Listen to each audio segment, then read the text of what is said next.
So have you ever bought a fabric that you thought was going to be great and then you get it home and you're kind of like,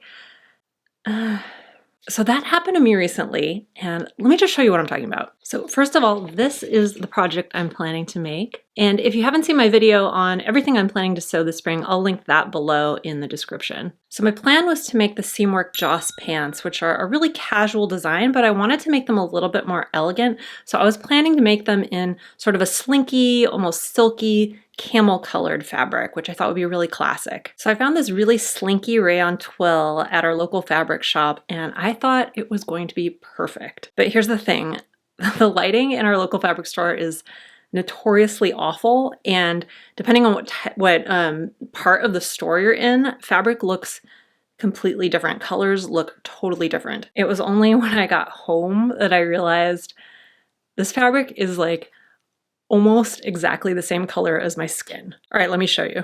I know it doesn't look that bad, but it kind of reminds me of Band-Aids.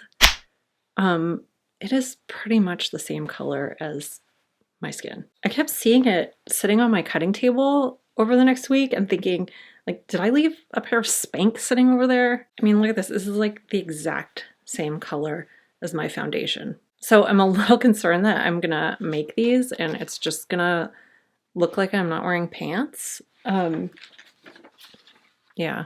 I immediately thought about this garden gnome sign thing that our neighbors have, and like the first few times I saw it, I kept thinking, is that gnome not wearing pants? Is there like skin colored pants? Well, that gnome is gonna be my fashion icon today, because today I'm gonna try making these pants and hope that they come out and that they look as elegant and as chic as I had originally envisioned, and not like I'm not wearing anything below the belt. My hope is that since the pants are kind of loose and flowy, that's going to counteract the no pants effect, as opposed to like skin colored leggings or something like that. So let's see how this goes. I'm going to cut out the pattern and I will be right back.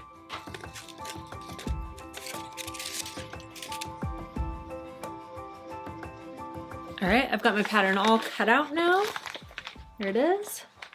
And now it's time to start with stay stitching. Okay, I lied. First step is getting the cat out of the nice comfy sunny chair. Come on, Duke. You know what I hate is individually unwrapping plastic from every single cone thread. I mean, look at this. One thing I've started doing that's been really helpful is keeping a little basket in between my sewing machine and my serger, so I can throw my thread snips in there and other tools I use a lot, so they're easy to reach for and I don't forget which side of the sewing machine I put them down on. All right, we're gonna start with stay stitching. So one thing that I like to do sometimes when I'm gonna be stay stitching a fabric that's a little bit more delicate or slinky is to put the quilting table for my sewing machine on there. And the reason I do that is it just helps to support the fabric a little bit better. So the fabric's not draping off the edge quite as much and pulling as you stitch, which kind of defeats the purpose. All right, so I'm gonna stay stitch all of the pieces except the pocket. And what I love about this pattern is there's only 4 pieces plus the pockets. So I guess 5 pieces. And I just love how quick and easy it is to put together. It's really, really fast, no zippers, elastic instead of closures. It's just going to be a dream to sew. It's going to be really, really quick and easy. So if this is something that you're interested in, if you like these kinds of fast projects and you like the Joss pants, you can get 50% off as a Seamwork member just for being a YouTube subscriber. So we'll put a link to that down below. It's seamwork.com/go/YouTube50 is the special link for you guys. All right, so let's stay stitch these guys.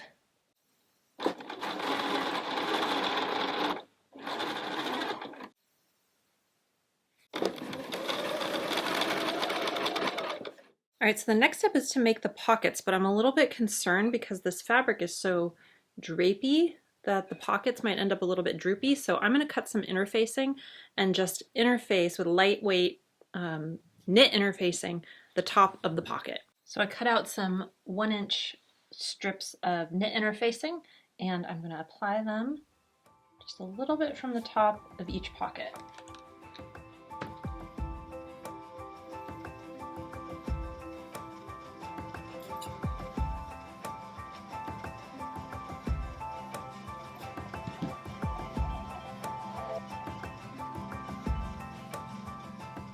All right, we've got each pocket interfaced along the top so it won't droop. And the next step, we're gonna finish the edges that are gonna be exposed, and then we're gonna fold them under so that the pocket's ready to attach to the front of the pants. All right, the pockets are now finished and pressed under on 3 sides. So let me show you here. So you can see they are pressed under on all the sides except for one, and that one's going to be sewn right into the side seam, so that'll help to prevent it from drooping. All right, now we're going to pin the pockets to the pants front here. So lining up those markings. So one thing to keep in mind is I normally transfer markings onto the wrong side of my fabric. When I'm doing pocket placement or something that's going to be attached on the right side of the fabric, I always try and make sure that the markings are on the right side of the fabric instead of the wrong side of the fabric. So that's just something you kind of have to remember to do a little bit differently when you're doing pockets. So I'm going to pin those in place, and you can see that the edge of the pocket lines up with the edge of the pants, and it's going to be sewn right into the side seam. All right, so now we've got the pockets sewn onto the front here. So the next steps, we're going to be sewing the 2 rises together at the front, the rises together at the back, the side seams front to back, and then the inseam on the inside. So in that order. So let's get started. This is going to be the bulk of our sewing.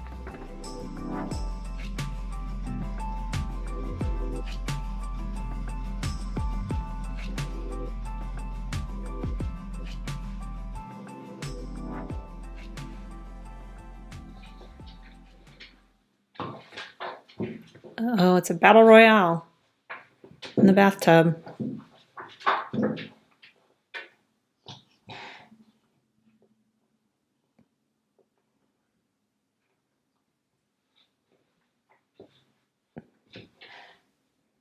Okay, these are coming along. They're actually starting to look like pants, albeit pants that are a little large for me, but once we put the waistband in, I think they're going to be great. I'm actually pretty excited about these. So, you know, the color is really not that bad now that I see it in pants format. I'm curious if there are any colors you guys won't wear or never wear. I think for me, the only color that I will never wear is like a bright purple. I had a friend who referred to it as wizard purple once, which I think is apropos. But are there any colors that you won't wear? Let me know in the comments. I want to hear what they are. All right, so the only thing we have left is putting in the waistband with the elastic and giving these guys a hem. Okay, here we go. We're going to pin these 2 waistbands together. So one of these is going to be the inner waistband and one of these is going to be the outer waistband. We're going to pin them and then sew them together at the sides, and then we are going to attach them together and flip one to the inside to form the inner waistband, and that's going to make a casing for the elastic.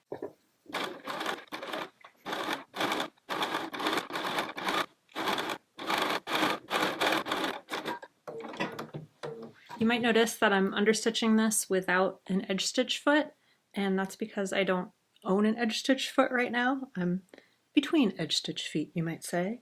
I've had this machine only about a year, and I haven't had a chance to get one yet, and so I just eyeball it, and I think it looks pretty good. I think that just shows there are a lot of nifty little tools that you can get that are really, really helpful. I think an edge stitch foot is really, really helpful and nice to sew with, but you don't necessarily need them all. There's a lot you can do without fancy stuff, so just keep that in mind. There's a lot of nice to haves. All right, so we've got the waistband all assembled, and now we are going to attach the waistband to the pants.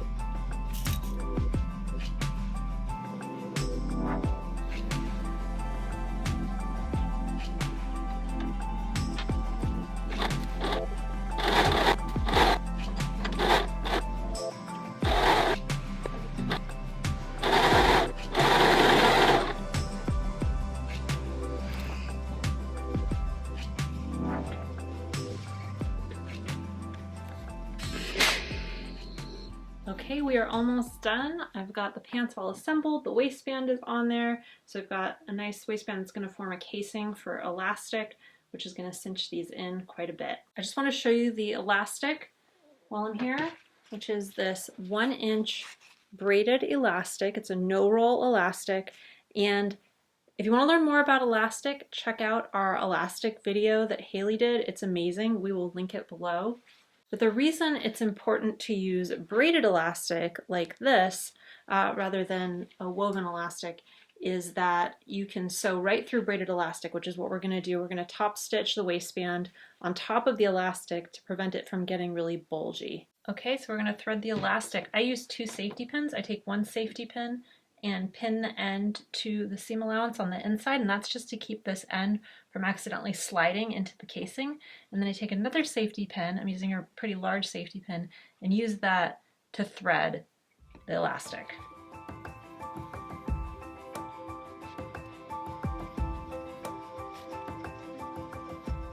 All right, the elastic is all in there now, and we're gonna top stitch right in the middle on top of the elastic. So we want to make sure that it's all evenly dispersed throughout, and then we'll give it a stitch. All right, so I'm just going to top stitch right in the middle, and I'm going to stretch as I sew.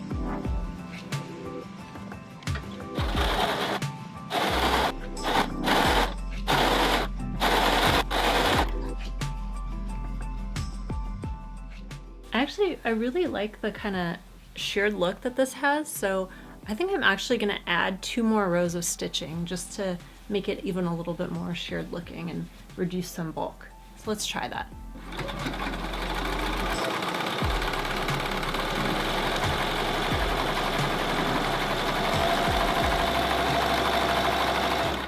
All right, they are just about done now, so I am going to hem them, cut off any last threads, give them a final press, and we'll try them on. All right, here's a quick try on of the final pants. I'm kind of warming up to the color.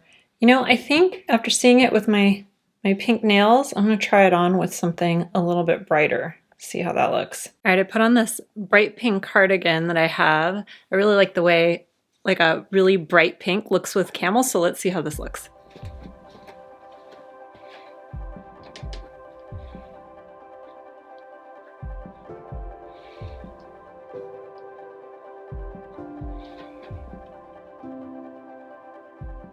So I really like the tan color with the pink, and that made me wonder how it would look with black, something really high contrast. So let's try that.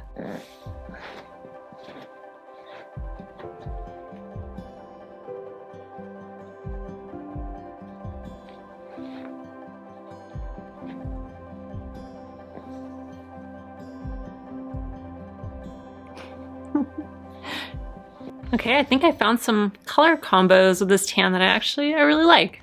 Overall, I'm finding these pants really comfy. I'm enjoying the shape. I really like what I did with the elastic waistband with the extra stitching. I'm just still not 100% sold on the color. There's something about it combined with the loose fit and the elastic waist that makes me think like 70s leisure wear a little bit. I don't know. Let me know what you guys think. I think my biggest lessons learned from this project are about color. So if there's a color that you're just not sure about, you're not sure if it's gonna look good with your complexion or with your eye color, your hair color, whatever it is, try wearing it away from your face. I found that that really cuts down on that effect. So I was worried about this color being really close to my skin tone, and wearing it away from my face just kind of alleviates that a little bit. The second thing is try unexpected color combinations. So this color, this light tan, I thought was a little bit bland, but then when I started mixing it with some other colors, even black, which is a neutral, but it provided a lot of contrast and I think made it just look a little bit more chic. And then I tried the bright pink as well, and the bright pink just kind of like livened it up a little bit. And so I think going through your closet and kind of finding what you already have and maybe creating some unexpected color combinations can really revive a color that you might have thought wouldn't work. Overall, I think these are just the kind of pants, the kind of garment where I'm gonna have to try it out in my wardrobe and try it with different things and just wear it around for a while and see what happens. And if you want to see the next project that I'm making in this series, be sure to subscribe to the channel. I'm going to be sharing that really soon. And if you want to know my plans for everything I'm sewing this spring, we have a whole video about that, so we'll be sure to link that down below. All right, and I will see you for the next project.